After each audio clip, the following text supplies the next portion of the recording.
And that's the thing, we're trying to change the mentality. Right, right. Well, I got to talk to Andrea. Now, Andrea Ledbetter, of course, a lot of the listeners know you. We know your mom, and we know your passion and how active you are and all sorts of things around here. What's gotten you involved in this group?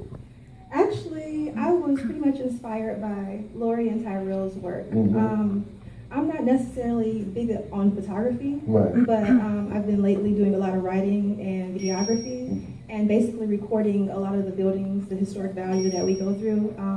When they put the map out, when we go to certain places, it makes me want to research a little bit more, right, so that I can really get down the historical significance of the places that we're going into. Yeah. So I just basically take off of their lead. He's the fearless leader. Lori is right behind. She's got some really, really great photography. Angela, she's a shy spirit, but she's the loner. She's our lone wolf that goes off and disappears and comes back with some phenomenal work and everything of that sort. And I'm just trying to find my niche in the group. Okay, well, there's nothing wrong with that. And I'm going to go ahead and talk to Lori now. Now, she just categorized you as the photographer. But what are some of the things you want to get out of this group? What are what's your involvement? What do you hope to kind of gain from this? I guess besides producing art and saving buildings, I guess I have a passion for Gary because I'm from here, born and raised. So okay.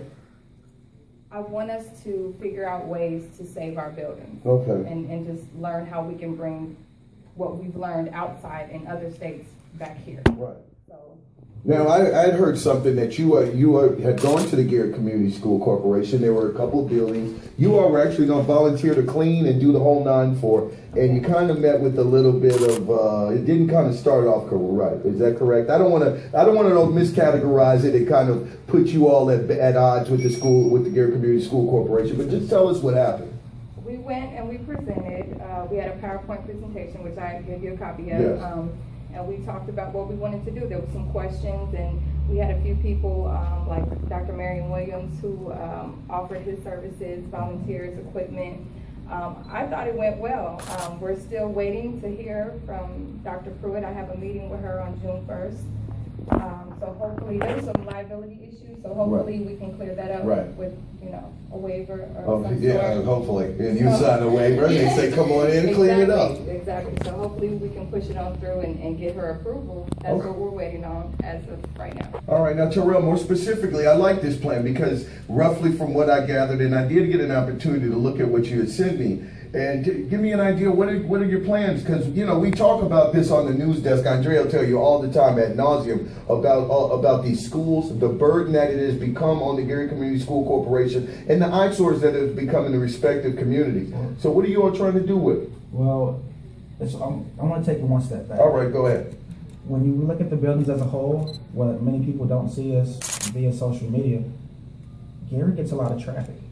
We have people from all over the United States come here just to take pictures of our buildings. Okay. So. Urban sustainable farming, greenhouse farming. Yeah, urban farming and all that, because there were tons of people the past couple of years that have basically labeled this area as a food desert. So I think something like that would be awesome. And it'd be a nice spot because the kids would be able to interact as well. Yeah. You still have schools in those areas. All right, let's make this a part of the curriculum or extracurricular for a grade or whatnot. It's the possibility of tours. Everyone here can attest that we've been to some places that were not even really worth that much money, but we went to a abandoned jail in Pennsylvania. We all paid $35 a piece. Wow. There were well over 100 people there. Wow. And we know that we get the traffic. It's just how do you capitalize on it and make it safe. Yeah. And just how to properly market. We just want to partner with, I said, the school corporation, the city, the area. Yeah. Anybody who has their hands on some property, they might not know what to do with it. If we can and also private people, because there are a lot of private landowners that might say, you know what, I've got a vacant building, I've got some property, and if people aren't going to move in there right now, I could definitely see you all getting involved in that. So yeah. So it's not just a school thing. It's just at this base, it's the city thing. Yeah. Anything that we can do to help the city, we're trying. Have you spoken to anybody from the city? That's next. At this point, no. Okay.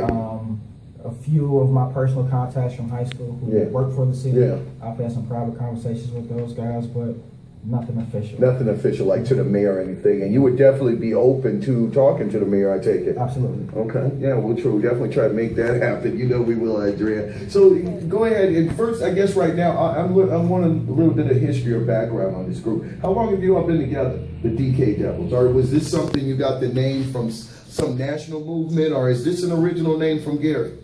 It's original for us. Decay Devils is a play off of the word daredevil. Daredevil, okay. All right, for us, I love going to work. I work at US Steel.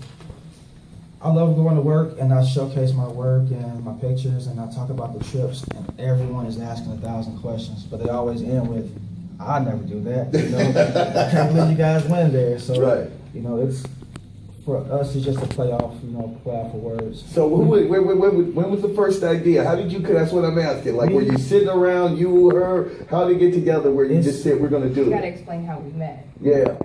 How did it take We all met different. Like, we all got pulled in from different ways. We're missing 2 members. Right. One is in Arkansas, one is in Chicago, working right now for Urban League. Okay. But I first moved to Gary, I was doing film. I was running my own film. I reached out for extras and key roles for these 2. Okay. My coworker linked me with Lori, and I found Andrea on an advertising site, a modeling site. Okay. And that's how we ended up meeting as far as shooting film. Yeah. And once I met Mickey, I said Mickey's in Arkansas. We would link up and just go around the city. I shot every building in the city. And of course, you went to the old church, didn't you? That was the first place you went. Wasn't it? That was my inspiration. Yeah. You know, I felt when I moved back, and I was just driving around looking for places to film. I ended up in the church, and I'm at work. I'm asking all of the old timers questions. Yeah. Man, what's this? And so they started giving me a rundown of our history. And that's how I got started. I really didn't know my history, and I almost felt ashamed to a point. Yeah. And it made me dig deeper. I'm asking questions. I'm going to every building. I'm taking pictures. Right. Then I started inviting people. I invite Mickey.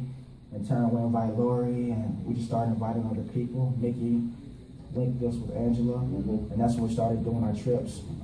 Once we met with Angela. And so you just kind of started throwing these ideas. And how did you pick the first place you would actually go? It was one thing to kind of start doing it around here and get your feel for what it is you all were doing as a group. But how did you pick out the first field trip you were going to take? Things on the trip. It was Detroit. Yeah, Detroit is the obvious choice. So, that was kind of obvious because a lot of the pictures, but outside of that, it was, okay, what's 4 hours away? Right. Yeah, we on a financial budget. And so we started working around a 4-hour rule. And then once you start to branch out more to the New Orleans and the New Yorks and things like that, down to Savannah, those trips took a little bit of planning in. Some experience like this onto their college resumes, their applications, and really getting a part of this, because I'm sure you need as many bodies as you can get of people who want to be part of it, of course, because I know that this is self-motivated. But I mean, are you open for membership? Are you accepting new members? And how do you go about doing that? I know, I put you on the spot. I mean, it's been a continuing discussion on how we were going to handle that. Yeah. That has not been decided just okay, because you're kind of taking one step at a time right now. You're not at that phase. As far as high school students, I would definitely like to reach out to them. I have an 18-year-old, a 16-year-old, and a 13-year-old. So my last child, he was 17, but he just turned 18 last week.